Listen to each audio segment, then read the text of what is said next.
India has contributed 37.64 million US dollars to the United Nations regular budget for this year.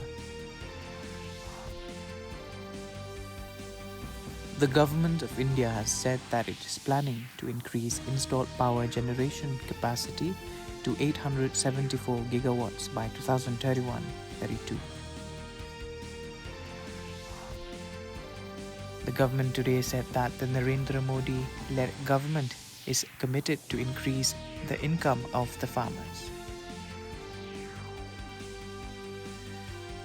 The 13th edition of the joint military exercise equivalent between the Indian Army and the Maldives National Defence Force has commenced yesterday.